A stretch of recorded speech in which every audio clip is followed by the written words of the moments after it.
Hey there everybody, it's Scarlet Peate here on my self-sufficiency channel, and today I'm going to show you how to put a KH260 chunky gauge brother knitting machine ready for work. So this is setting it up. So we've got the table ready, as you can see. You need a good sturdy table. We've got the machine with the handle away from us. And let me just turn it upside down and show you here. These are the two brackets, the clips, that we're going to use to clip it to the table. So what we do is lie it on the table. Like that. Put our thumbs underneath, find where the clips are, which is there, push forward so we can just feel the edge of the clip, and push the clip right to the edge like that, so it's just the clip and the table. And then we're going to use these to clip it on to the table, sliding it under, opening up the bracket enough.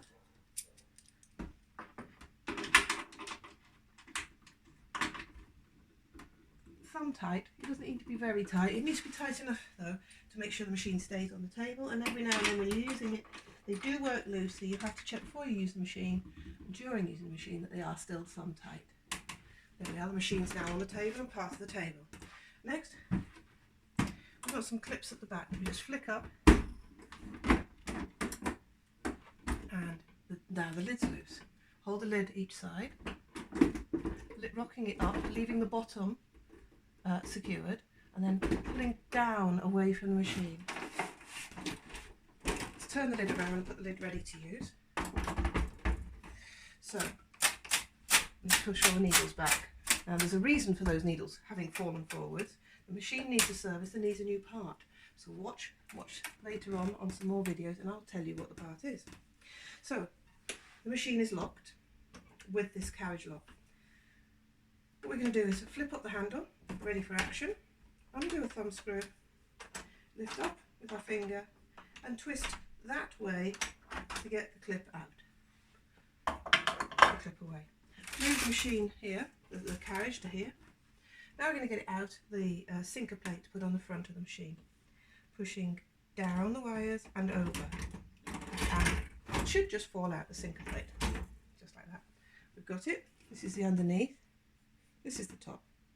So here are the holes that those thumb screws are going to go in, the holes. By the side of them we have a divot, which underneath has a pointer bit. That pointer bit goes in this hole here, and that locks it secure. So if it's not in the right place, it will wobble. So what we're going to do is marry it up, lifting up slightly the front and scooping it down into place. When it's in the right place, it won't move. If it's wrong, it'll wiggle. That's now secure. So we're going to tighten the thumb screws just a little, not too tight, just like that. Thing to watch out here is that the sinker plate front and the sinker hooks have a gap that you can run your nail between.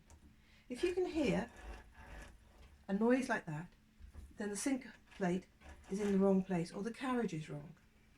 Now to release and check the carriage, there's a knob here that we turn, and that unlocks the carriage. The carriage will now, if I push down here ever so gently, it will lift off. So we've got to be ready, pick it up, lift it off. And that releases this action here. That's locking it on. That's unlocking it.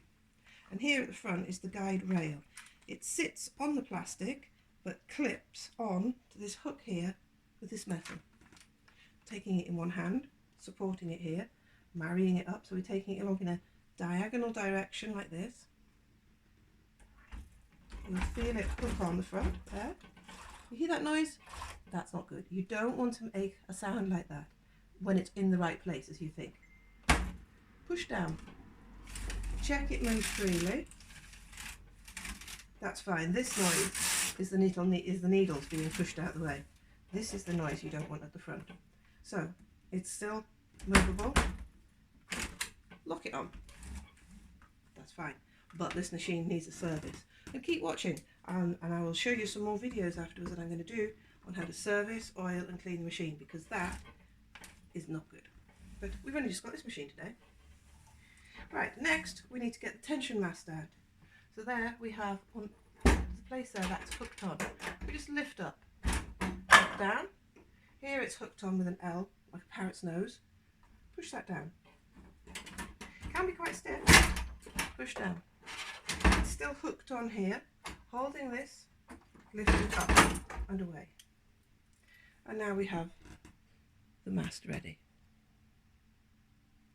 So next we have to do is untangle the antenna, as I call them, the tension mast. We need to lift up the yarn spacer, and then here at the side, let me see, are we in shot? We're going to flick up. You see here we put our finger underneath this piece here, flick up the antenna. It may get caught, so I just need to unhook it. What's it cooked in? Oh, it's got hooked in. Oh. 1 minute. I've unhooked it. So, flick up the antenna like that, and they'll click. And the nose can be down, look, see? So you have to put that up to the right place, click the antenna up, unhook the little extra wire, which is for fine yarn.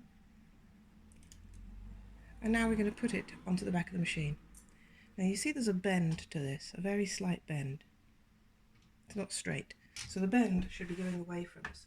There's 2 holes here that it slips into, and it has a locking bit, so you need to lock it like that. The bend is going away from the machine, not towards us. Next, what have we got? We need to get the row counter. That's located in the panel.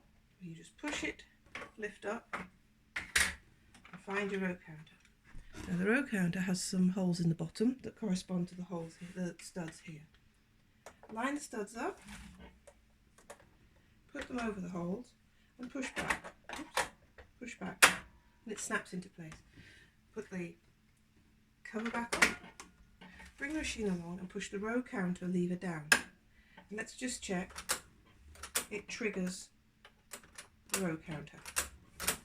That's it. The machine's ready for action. So I'm going to just do some close-ups for you now. I'm going to take the phone off the thing here and show you some more things. Take it off the tripod. So here are the G-clamps holding it on tight, and that's the bracket I spoke of. Here's the carriage, the thumb screws, and here's the gap I spoke of. You want your thumbnail to be able to go between there, the sinker hooks, and that. They should not be touching, there should be a gap. There, you can see it. The handle just operates by pushing forwards and backwards. There's the row counter, up and down, on and off. There's the carriage lock, turning it all the way around.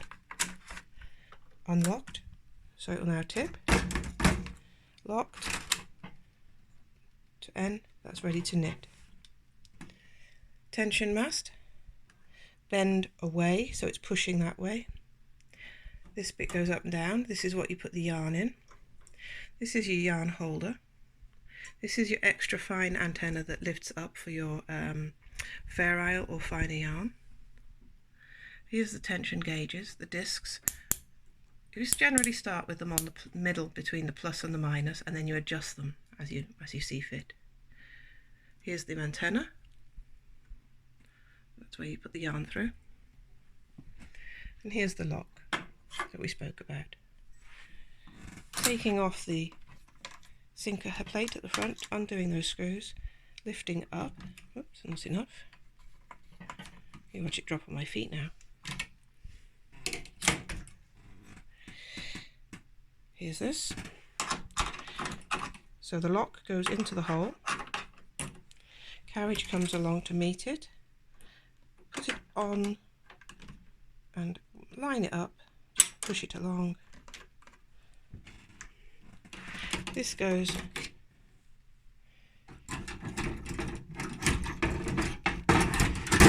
just line it up there. Oops. That's locked away. So that's the machine ready for work. And when I'm working, I generally put the lid underneath the table. There it is, underneath the table at the back. Nice safe place to keep it. And the machine's ready for work. And it's always best to keep it locked. Needles in so no one gets hurt. I hope you enjoyed that video. Please stay with us for the next videos on how to clean your machine, how to service it, a few hints and tips, and actually using the machine.